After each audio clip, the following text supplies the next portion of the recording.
Engineer Ishraq Hossain সমর্থকদের আজকে যমুনা অভিমুখী বা যমুনা গেটে অবস্থান নিয়েছে এবং সেই ফলশ্রুতিতে আমরা কিন্তু দেখতে পাচ্ছি এই মুহূর্তে যমুনার সামনে আইনশৃঙ্খলা বাহিনীর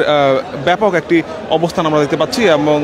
আমরা যদি একটু পর্যায়ক্রমে আপনাদের দেখাই যে পিছনে একটি জলকামান রাখা আছে এবং তার সামনে পুলিশের দুইটি সারি কিন্তু এখানে অবস্থান করছে। পিছনে পুলিশের যে ঢাকা মেট্রোপলিটন পুলিশ সেই পুলিশ সে সদস্য এবং এই মুহূর্তে দেখতে পাচ্ছি আরও একটি পুলিশের গাড়ি সেটিও কিন্তু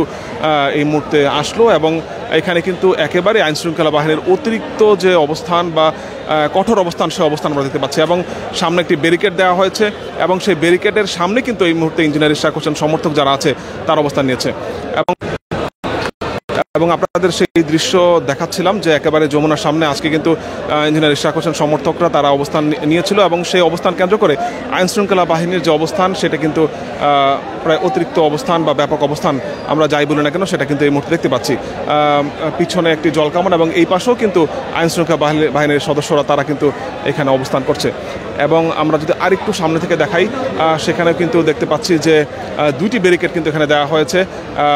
এবং সেই ব্যারিকেডের সামনে কিন্তু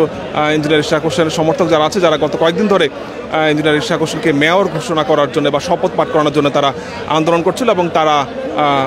এই মুহূর্তে অবস্থান নিয়েছে এবং গত কয়েকদিন ধরে আমরা কিন্তু জানি যে নগর ভবনের সামনে কিন্তু তারা অবস্থান নিয়েছিল এবং আজকে যে প্রধান উপদেষ্টার বাসভবন যমুনার সামনে অবস্থান নিয়েছে এবং সেই আন্দোলন কেন্দ্র করে বা সেই কর্মসূচি কেন্দ্র করে কিন্তু আমরা দেখতে পাচ্ছি যে এখানে আইনশৃঙ্খলা বাহিনীর প্রায় ব্যাপক অবস্থান। আমরা যদি আরেকটু আপনাদের দেখানোর চেষ্টা করি যে আইনশৃঙ্খলা বাহিনীর সদস্য তারা কিন্তু এখানে প্রায় দুই সারিতে তারা অবস্থান নিয়েছে এবং পিছনে একটি জলকামান রাখা আছে সেই দৃশ্য আপনাদের দেখাচ্ছি এবং সামনের দিকে দুইটি ব্যারিকেড। দর্শক আপনারা জানেন যে গত কয়েকদিন ধরে ইঞ্জিনিয়ার ইশরাক হোসেনের যে সমর্থক যারা আছে যারা দাবি করছিল বা যারা দাবি জানাচ্ছিল যে কোনো মূল্যে ইঞ্জিনিয়ার ইশরাক হোসেনকে মেয়র ঘোষণা করতে হবে, যে গত 27শে মার্চ আদালত থেকে যে রায় দিয়েছে সেই রায় অনুযায়ী কিন্তু ইঞ্জিনিয়ার ইশরাক হোসেনকে মেয়র ঘোষণা করতে হবে এরকম একটি দাবি তারা জানাচ্ছিল এবং আজকে কিন্তু আমরা জানি যে একেবারেই প্রধান উপদেষ্টার বাসভবন যমুনার সামনে কিন্তু তারা অবস্থান নিয়েছে। আমরা একেবারে যমুনার সামনে থেকে আপনাদের দেখাচ্ছিলাম ইঞ্জিনিয়ার ইশরাক হোসেন সমর্থক যারা আছে তারা কিন্তু এই মুহূর্তে যমুনার সামনে দাঁড়িয়ে তারা কিন্তু স্লোগান দিচ্ছে বা তারা দাবি জানাচ্ছে যে কোনো মূল্যে ইঞ্জিনিয়ার ইশরাক হোসেনকে মেয়র ঘোষণা করতে হবে এবং সেই কর্মসূচি কেন্দ্র করে আমরা দেখাচ্ছিলাম যে যমুনার সামনে কিন্তু আজকে মোটামুটি অতিরিক্ত আইনশৃঙ্খলা বাহিনীর সদস্য তারা অবস্থান নিয়েছে এবং কাকরাইল থেকে এই যমুনা পর্যন্ত কিন্তু পুরো রাস্তা জুড়ে ইঞ্জিনিয়ার ইশরাক হোসেনের যারা সমর্থক বা বিএনপি সমর্থক তারা অবস্থান নিয়েছে এবং তারা দাবি জানাচ্ছে যে কোনো মূল্যে ইঞ্জিনিয়ার ইশরাক হোসেনকে মেয়র ঘোষণা করতে হবে এমনটাই তারা দাবি জানাচ্ছিল। দর্শক আপনাদের সরাসরি যুক্ত করেছিলাম যমুনার সামনে থেকে। আমরা যদি আবারও দেখানোর চেষ্টা করি যে একেবারে যমুনার সামনে যেটি প্রধান বিচারপতির যে বাসভবন সেই বাসভবনের সামনে কিন্তু এই মুহূর্তে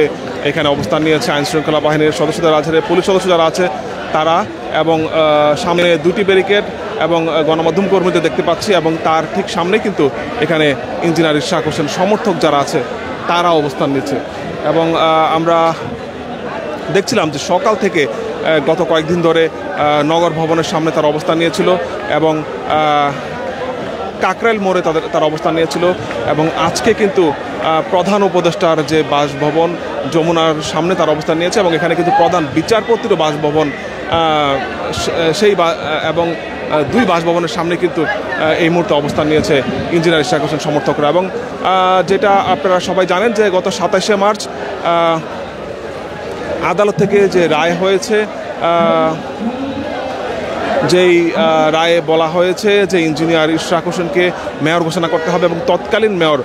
আওয়ামী লীগের ফজলিনুর তাপস তাকে অবৈধ হিসেবে ঘোষণা করা হয়েছে এবং সেই গ্যাজেট বাতিল করে ইঞ্জিনিয়ার ইশরাক হোসেনকে মেয়র ঘোষণা করা হয়েছে এবং সেই মেয়র ঘোষণা করার পর থেকে কিন্তু এখনও পর্যন্ত কেন শপথ পাঠ করানো হচ্ছে না সেই দাবিতে কিন্তু ইঞ্জিনিয়ার ইশরাক হোসেন সমর্থকরা অনেকদিন ধরেই এখানে নগর ভবনের সামনে অবস্থান নিচ্ছিল এবং তারপর আমরা দেখতে পাচ্ছি কাকরাইল মোড়ে তার অবস্থান নিয়েছে এবং আজকে আমরা দেখতে পেয়েছি যে প্রায় কয়েক হাজার সমর্থক কিন্তু প্রধান উপদেষ্টার বাসভবন যমুনার সামনে অবস্থান নিয়েছে। দর্শকই ছিল যমুনার সামনে থেকে আপনাদের দেখানোর চেষ্টা করছিলাম পরিস্থিতি এবং